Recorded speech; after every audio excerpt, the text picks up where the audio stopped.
Welcome to Molson Sports Talk. Here's your host, Matt Olson. Hi everyone, how are we doing today? I hope everyone had a fantastic day. I got a good show on tap for you.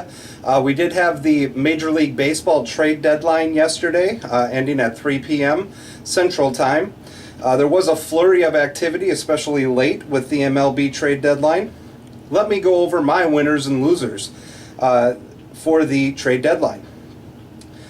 The first winner that I have on my list, AL West, Texas Rangers. They're 62-44 right now. They hold a 5.5 game lead over the Houston Astros. So they needed to make some moves to fortify their roster, and I think that they did. I think they hit a home run. They got Carlos Beltran from the New York Yankees for right-handed pitcher Dylan Tate, one of their good prospects. And Beltran, that's going to be a really good pickup for them. He's hit number 3 tonight, so they just insert him to number 3 in their lineup, right in front of Adrian Beltre. He's going to get on base, he's going to get some hits, and he's going to be rejuvenated. Going to a contender like Texas, a team that won their division last year, got into the playoffs, they're hungry. They want more than just getting to the playoffs. So that was a hell of a move, and then they backed that up with getting Jonathan Lucroy, along with Jeremy Jeffries from the Milwaukee Brewers. Now, they did have to give up their number 2 and number 3 prospects, outfielder Lewis Brinson and right-handed pitcher Luis Ortiz, and their number 3 prospect. But they did not have to give up their number 1 prospect, Joey Gallo. That's huge. That's very huge for them to make that move. There will also be a player to be named later in that trade, which will come after the season. But they knew that they didn't have to get rid of Joey Gallo. So that was an excellent move by the Texas Rangers. They also kept Jackson Profair as well. So they made those 2 moves, got those 3 players, and they were able to keep their number 1 prospect Joey Gallo, and they were also able to keep Jackson Profair, who's on their major league roster. Right now, you'd have to put the Texas Rangers as your AL favorites. I really like what they did at the deadline. Another big winner, the team that traded Jonathan Lucroy and Jeremy Jeffries to the Texas Rangers, I'd have to say the Milwaukee Brewers. They had a great last day of that trade deadline. They were able to trade Lucroy and Jeffries, and then they were also able to trade Will Smith, left-handed relief pitcher, to the San Francisco Giants. That deal was a monster deal, a great deal for the Brewers. They gave up Will Smith for the Giants' number 1 prospect in their system, Phil Bickford, a big right-handed power pitcher, number 1 prospect in their system, as I said. He was the number 18th pick overall in the 2015 draft, and they also got a catcher by the name of Andrew Suzak.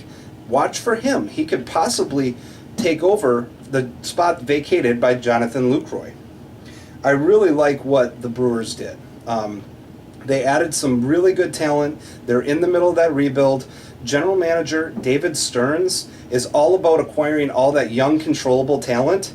Right now, they have 8 prospects in the top 76 in Major League Baseball. So definitely a team to look for on the rise. Probably in about 2 or 3 years, they're going to really make some hay. My last winner is the New York Yankees. So another seller, if you'd like to call it that. They were an old team. They were meddling around 500. Really didn't look like they were going to make a strong move. So they decided to go ahead and sell. They did sell Aroldis Chapman last week to the Cubs. Got a good haul in that. Gleyber Torres, the shortstop. So that was a really good play, the number 1 prospect in the Cubs system.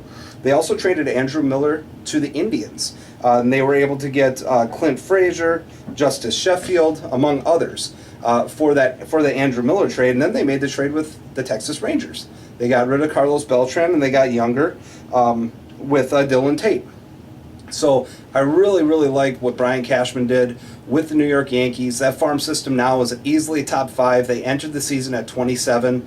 The future's looking really bright for the Bronx Bombers. I wouldn't be surprised if next year they're competing for that AL East. Now, when you have winners, you also have losers. I have three teams that I think were the biggest losers of the trade deadline. The first one, I'd have to say the Washington Nationals. They had their eye on relief pitching in the bullpen.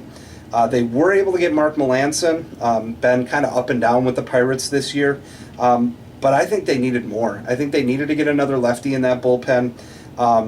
And they struck out on Chapman and Miller. They were involved in both of those. They weren't able to make the deal.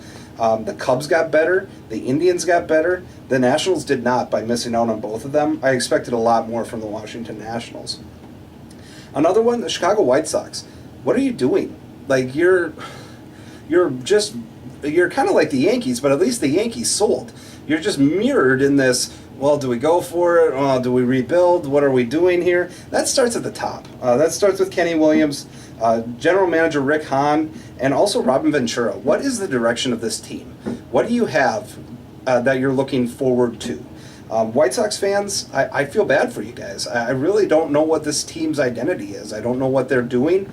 They had a really good shot at, making some moves and trying to trade Chris Sale and really get this rebuild going a lot faster.